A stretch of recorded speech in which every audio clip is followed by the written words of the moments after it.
Assalamualaikum warahmatullahi wabarakatuh. Perkenalkan, nama saya Cahya Andini.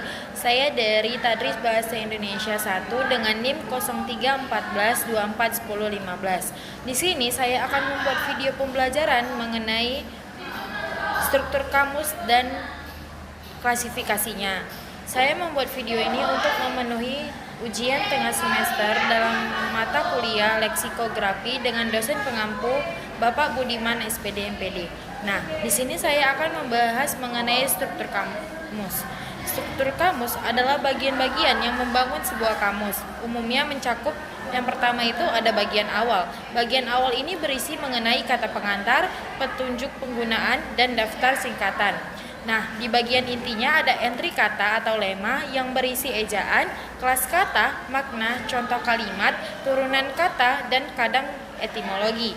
Dan yang bagian terakhir itu ada lampiran indeks khusus atau daftar istilah tambahan. Nah, struktur ini membantu penggunaan menemukan arti kata dengan cepat dan tepat.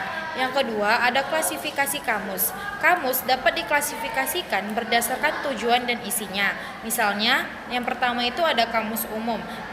Biasanya kamus ini memuat kosakata sehari-hari, contohnya KBBI. Yang kedua itu ada kamus khusus atau istilah. Nah, kamus ini biasanya berisi mengenai istilah bidang tertentu seperti kedokteran atau linguistik.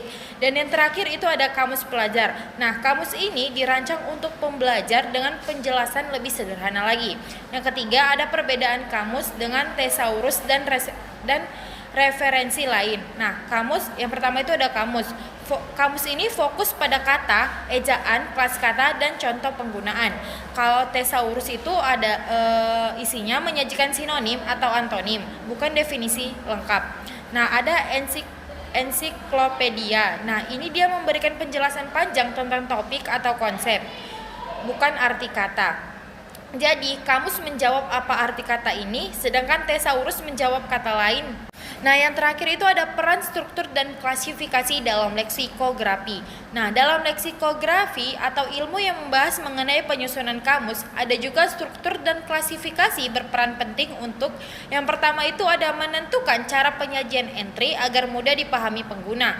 Yang kedua itu ada memilih cakupan kosakata, apakah bersifat umum, khusus, atau bilingual. Yang ketiga itu ada menentukan sistem penandaan seperti kelas kata, contoh, atau etimologi.